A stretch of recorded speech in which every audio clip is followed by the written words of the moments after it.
Someday by Judith Grandpree Smith. Hey little boy, someday you will rise and shine. Use your mind to expand and soar, to do more. Jump out the ghetto. Quick, strong fingers, long, lanky legs. Reach for the horizon, stretch far and wide. Push forward. Dream, visualize, there's more than basketball. Play the game of life. Stand back, aim and shoot for the stars. Exercise your brain, sharpen your skills. Make school your goal. Aim high, score high. You can do it someday. Powerful words which hang prominently in his bedroom are the inspiration for 21-year-old Robbie Gordon, born with spina bifida, a neural tube defect which has left both he and his younger sister wheelchair-bound. We learned that there was a needle point, just a needle hold that was on his body. And as he grew inside of my wife, that hole got bigger. And as the hole got bigger, the bone marrow starts seeping through, boring a hole through his flesh. And with spina bifida, we learned that the higher up the wound is in the spine, the more deformed the child becomes. Robbie's arm was at the smock of his back, right at the waistline.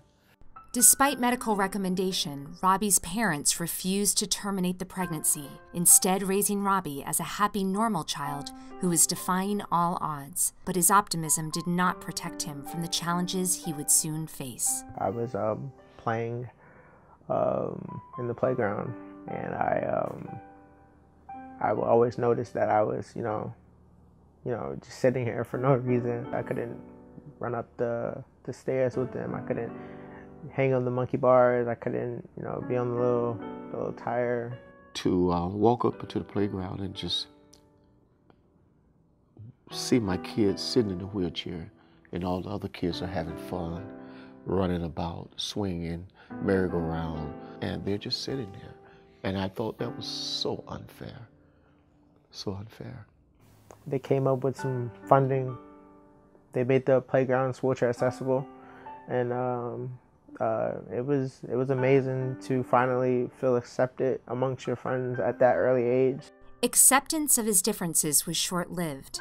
Once Robbie reached adolescence, he was the target of discrimination, verbal abuse, and cyberbullying by his peers.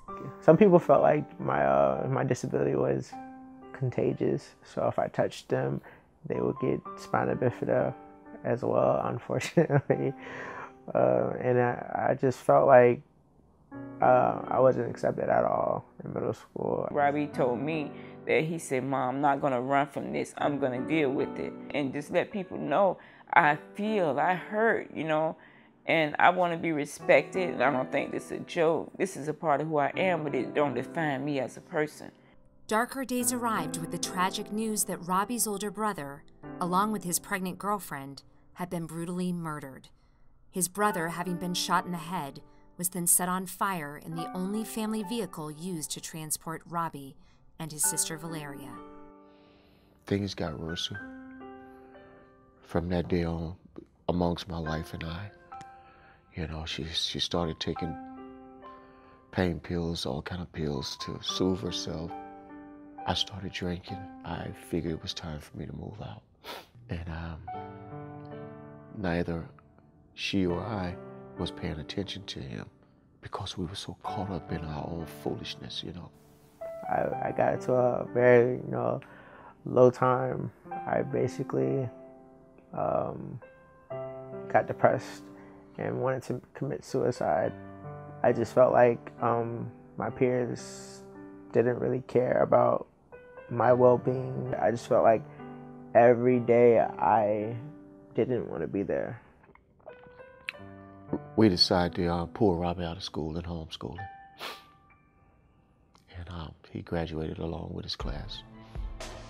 After years of struggling to fit in, Robbie was introduced to the Tampa Bay Strong Dogs wheelchair basketball team.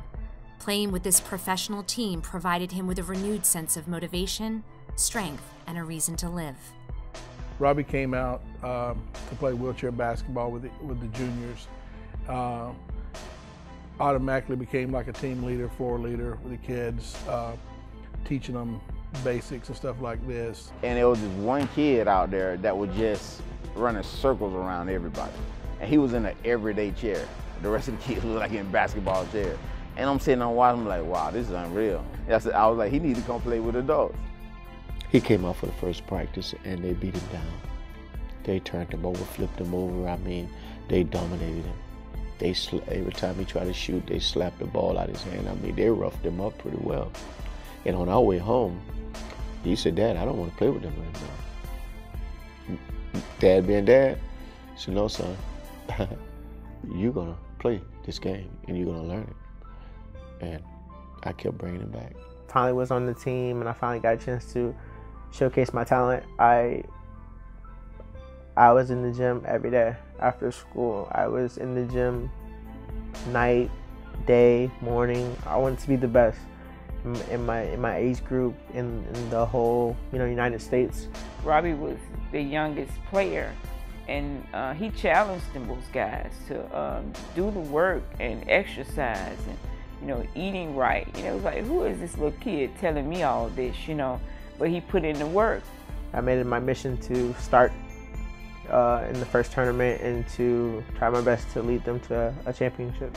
Today, his time on and off the court has helped Robbie to realize that his chair is not a disability, but a gift that has enabled his extraordinary athleticism, inspiring others with his story of achievement over adversity. My son is my hero. I'm proud of him. He has taught me so much.